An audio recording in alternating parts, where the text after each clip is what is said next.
That's what we have to fix. We've got at least 109 UFO crash retrieval cases. All we need is one to be correct. And if they exploited the technology associated with these craft and procure that and put it into our aerospace industry, they have made a tremendous breakthrough in aerospace technology that I think that our Challenger astronauts should have been briefed on, our Apollo astronauts should have been briefed on, and we could have avoided all of this obsolete technology, and we could all move forward to that wonderful world and are not basically bound to these oil industries. Some people wonder why we don't know more about this. Why isn't the media telling us what's really going on? We have about 15 billionaires and 6 corporations controlling 90% of the media in the United States. We've got AT&T, Comcast, Walt Disney Company, National Amusements, that includes Viacom and CBS News, and Fox Corporation. They rely on advertising revenue, and that's going to mean they're towing a certain line. This is a CIA document. It was released. I was surprised it was released, and it says that we have relationship with every major wire service, newspaper, news weekly, and television network in the nation. In many instances, we have persuaded reporters to postpone, change, hold, or scrap stories that could have adversely affected national security interests or jeopardized sources and methods. Here's another part of your Truman Show everyone's been forced to live in. The idea that we have a free press or that we have a free market economy. Pray tell any economist in here, I challenge you, how do we have a free market if the most important scientific breakthroughs of the last 100 years have been ruthlessly confiscated, people murdered, and kept off the market? No, it's a controlled economy. It's a controlled media. It's an abomination, and it's killing the planet. There were days when I wished I had never seen free energy. The amount of pain that you wake up at 3 o'clock in the morning because you can't do anything, and you know that pollution can be cleaned up, and everyone is on the same economic basis. And because you're powering everything with the free energy, you can do really what the philosopher Joseph Campbell said. He said to seek after your bliss, and I think that free energy does it. And so what do? Well, the current paradigm we just went through, the new would be unlimited abundance, no poverty in 20 years. There would be no poverty on Earth in 20 years with these technologies. Universal peace, because you're not fighting over everything now. And Earth in harmony with humanity and the biosphere restored. It's important to realize that the technology that is required to heal Earth already exists and has existed for a long time. That the problem is not fundamentally technological. If we came into coherence around the goal of healing Earth, we could do it in 5 years because the capacity of life to heal is just incredible. But we're just in the way of it all the time. I mean, even look what happens if you stop paving over a parking lot. In 5 years, cracks appear. Weeds are growing out of it. In 15 years, you see chunks of pavement here and there, and trees are growing. In 50 years, you don't even know a parking lot was ever there. In order to maintain Earth in a state of ugliness and unlife requires constant effort, because the power of life to live is so strong. That's what life wants to do. It wants to live. We only make 100 million cars a year. If we converted like that, which is not going to happen, all manufacturing of automobiles to these zero-point energy generators, it would take, do the math, 15 years. We barely have 15 years left. The date I've been given, 2035 to 2040, and we're done. The scale of the transition is almost unthinkable. There are an estimated 14 million kilometers of paved roads across the Earth. There are many millions more of power lines comprising the so-called smart grid. A real smart grid would be no grid at all. We need a compassionate transition. Instead of displacing millions of workers who support today's energy infrastructure, we must enlist them in the radical transformation of our world that lies before us. You've all heard of the Hopi prophecy, probably. There are two lines on the Hopi prophecy. Right now, our entire planet is on the line, the upper line that terminates. We're an extinction level event trajectory. That's the path we're on. There's another line in the Hopi prophecies, and that's one that we have to jump onto that goes on and on forever. That's our choice.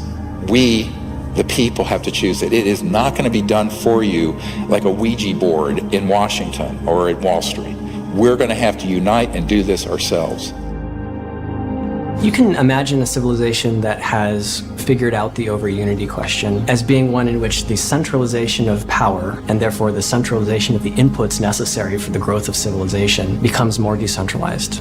So rather than these power stations that are clustered around big cities, you can have energy generation mechanisms in every home. And this is why it's a new world, because it's the power to the people. And what it means, it's literally not just electric power and energy, but actual political power. And in the industrial era, from the 1800s to now, it's gotten more and more concentrated.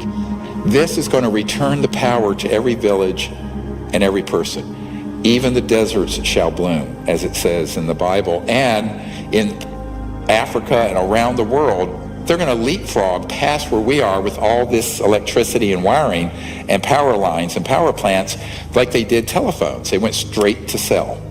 But this is a bigger leap where all over the world, all these impoverished areas, every little village and community will have its own energy generator for pulling water out of the humidity of the air. We have the technology to do that now. Why isn't it used? Because it uses a lot of electricity, which is polluting and expensive. It'll be a global village, all interconnected, but also all self-sufficient. Complete local self-sufficiency with no pollution. That's the world we could have had beginning in the 20s. 100 years later, may I suggest we accept it. It's time. We are 100 years behind where we should be right now. Why are we still pounding metal nails into boards to build houses? Why are we still loading up shipping containers on tankers and taking 2 months to get here? This is all a construct. And why I call this a time snap. A time snap is when things have gone so far off track, the only way to fix it is for the people to unite and come up with a totally different strategy where in a decade to 2 decades, we make up for 100 years. It can happen. And, you know, if nothing else, humans do want to survive. But this is now a survival question for every man, woman, and child on the earth. So that's why we have to do this. We have to remember also that the capacity for life to heal is almost unlimited. And we see this already with people who are restoring ecosystems and regenerating farmland. You know, even in a few years, miracles happen. You know, springs that had been dead for generations come back to life. Species that hadn't been seen in the area seemingly magically reappear. And so we can't forget that. We can't succumb to a despair that is founded in our distrust of the power of life itself, which again is part of the origin of our current condition. Visualize your house off the grid, clean energy, no wiring. Why? Because every device, whether it's this size device or your refrigerator, will have a small solid state quantum vacuum, 0-point energy device in it, running it. So there's no electromagnetic fields running through your house because you don't need wiring. Think what that'll do to construction costs and the simplicity of it. And here we are in the Sahara Desert, and you want to grow food? You create a biosphere dome. It's run on free, clean energy, as we've demonstrated. You're growing oranges. You can grow crops. You can have different zones in it for different temperature and humidity control. So anywhere on the planet that you need to have foods, it could be done under controlled circumstances, digitally automated, but with no cost for the energy. and the water, virtually none. What that means is the food scarcity and starvation we're facing, that goes away very quickly in a 20-year period. Here's your typical street in your neighborhood, anywhere in the world. And as we bring these technologies out, the grid comes down. We don't need it anymore. When there's a snowstorm or hurricane or whatever, you don't lose power because you're not dependent on a grid that's going to be torn down by ice and snow and wind. You don't need wires. And all these wires, it's a clutter of wires. You don't need them because every device will have its own source of energy. This could have been done decades ago.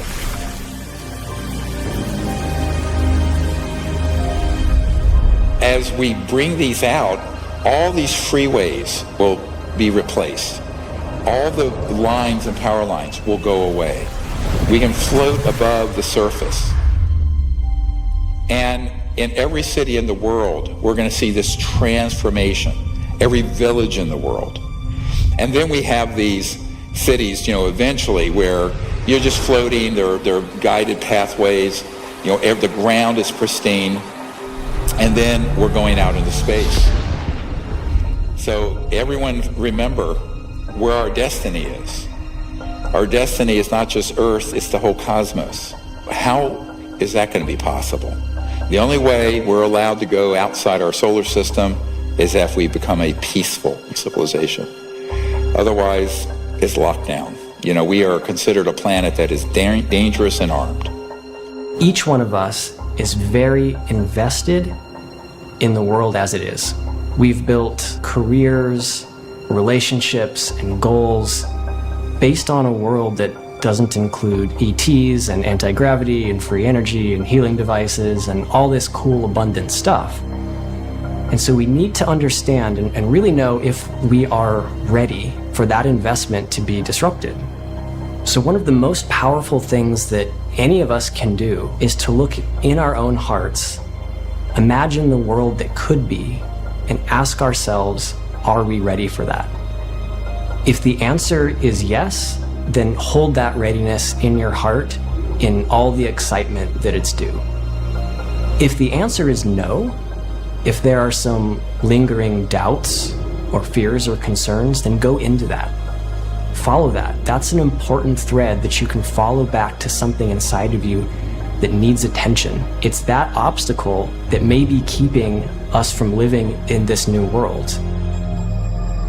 At Rendlesham Forest in the Air Force Base in 1980, a roughly pyramid-shaped craft landed. You've all heard this account probably, but I'll recount it for you, and the part that's classified you don't know. There were these kind of luminous beings that literally teleported, floated outside this black pyramid and communicated with these Air Force officers. And the ET said, "We are your descendants who have become interstellar, but we are from 500,000 years in the future. And we are now here." They basically materialized, time traveled to 1980 because this was a covert nuclear weapons facility that, if that had been disclosed, could have triggered World War III. And saying, you've got to stop doing this. If you stay on this path, we, your children's children's children's children, 20,000 years into the future, we won't exist. That was 42 years ago. So they have been warning these civilizations from other star systems. Some of them are our descendants, not all, but some are. The key thing to remember here is that the fact that that happened is a message of great hope. It means that there is a chance, a good chance, if we reach into our higher consciousness and we go forward with a strategy that isn't based on materialism and greed. This is a massive undertaking, my friends, but I'm convinced we can do it, but we have to completely rethink how we live, how we act, and the whole business model of what we're doing. And if we do that, here's the world we're going to have. We will be remembered as the generation that pulled ourselves off the extinction line of the Hopi prophecy and moved on to the one that goes on forever.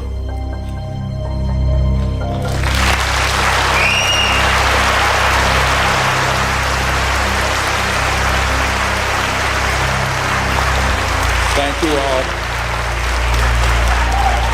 We can do it. Nelson Mandela once said, "Our human compassion binds us the one to the other, not in pity or patronizingly, but as human beings who have learned how to turn our common suffering into hope for the future." We have every reason to have hope. The solutions already exist. If we come together as one human family, we can reclaim our lost century.